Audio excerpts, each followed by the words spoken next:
Democrats, 7 minutes, please, Mr Cole-Hamilton. Thank you very much, Deputy Presiding Officer. It gives me great pride to close for my party this afternoon. And I want to start with a couple of notes of goodwill.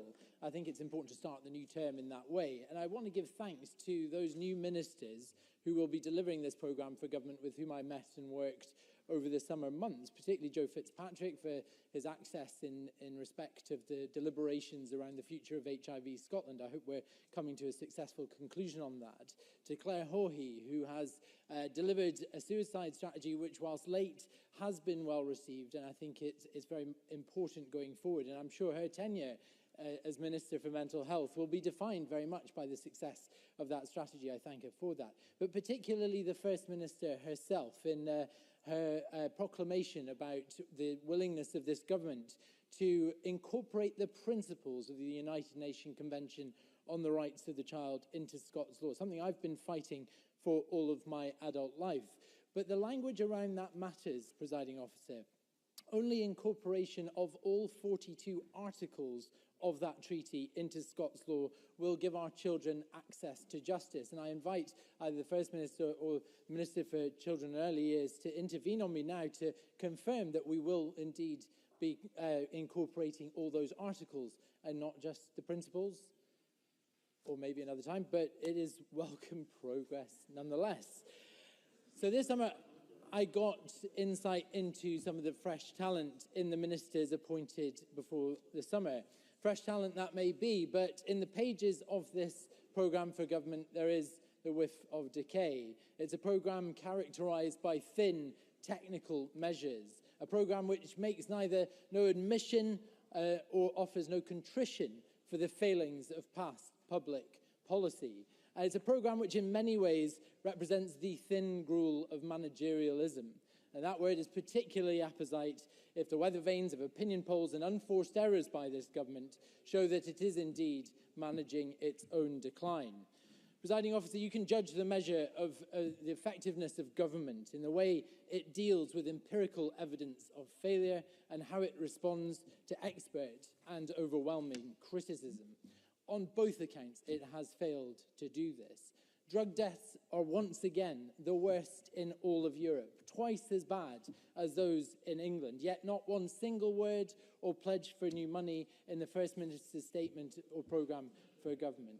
Clamour against the compulsory testing of 4- and 5-year-olds, and yet this is met with dogged intransigence to the point where at FMQs today, when she was asked if Parliament, which it invariably will do so, votes against these tests, whether they will be removed, and still the answer is no. Nothing about the discredited treatment time guarantee, which is visited on every member in this chamber week after week by patients, sometimes in abject pain, clutching letters that promised to them that they would have their treatment begin within 12 weeks. Whereas when those 12 weeks are up, they phone their consultant to find out they have a further 40 or sometimes 50 weeks to wait. It's not about decrying or denying that we have a problem in terms of capacity in our health service. It's about being honest with people and managing expectations about how long they would be expected to exist in that pain. There's no new commitments to workforce planning, particularly around social care or the wider NHS. And I talked many times, Presiding Officer, about the interruption in flow that is caused by a diminished capacity in our social care workforce, which sees people who are well and ready to go home prevented from leaving hospital because of the absence of adequate social care planning around them. But I want to address the centrepiece of the programme for government. I am grateful that the First Minister made mental health the centrepiece of her programme for government. It should be the centrepiece of anybody's programme for government. But there is, once again, no acknowledgement or contrition around the fact that this week Scotland posted the worst child and adolescent mental health waiting times on record. In truth, the new money is, of course, welcome, but it is a quarter what these benches have asked for in every single budget negotiation since this Parliament first sat. Is it backed up with necessary workforce planning, by which I mean fast-tracking is absolutely vital. It's welcome. But if you're fast-tracking into a Tier 4 bed that is not staffed and that referral is then turned away, it is not worth the paper it is written on. And we need a trauma-informed approach in all our frontline workers, answering the call of former Chief Medical Officer Harry Burns when he said in his review of targets that the one thing we should be measuring we are not currently, and that is adverse childhood experiences. We need to capture them and then direct support to young people who have suffered them from that point in time. Now, I want this government to be bolder. If it is in decline, then I say to this First Minister, I will. Emma Harper. I thank you, Alec Cole-Hamilton, for taking intervention. Would you welcome the setting up of the Adverse Childhood Experiences cross-party group? And John Swinney actually attended the first meeting so that we can look at issues related to adverse childhood experiences, because I welcome the establishment of that group. Alec Cole-Hamilton. I thank the member for the intervention. I certainly welcome it. I am a co-convener of the cross-party group on ACEs, but it's about getting the government to take that out of Parliament and make it real in answering the call of Harry Burns. Now, I want this government to be bolder. If it is in decline, then I say to this First Minister, start building your legacy.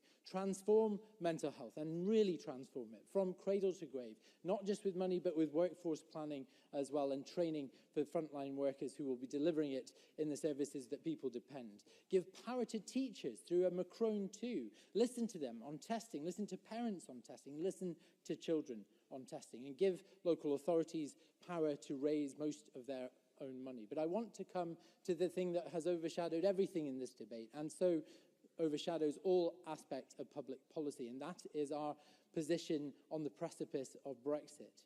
The hour is late, but there is still time, First Minister, for you to swing your party behind a people's vote. Now, we sometimes as a people make collectively bad decisions and sometimes elect governments that harm us, but when credited with the facts, the Liberal Democrats believe that the people who first started this process are the only people who can finish it. So please, once and for all, back for the people's vote. Thank you. Thank you, Mr. Cole-Hamilton.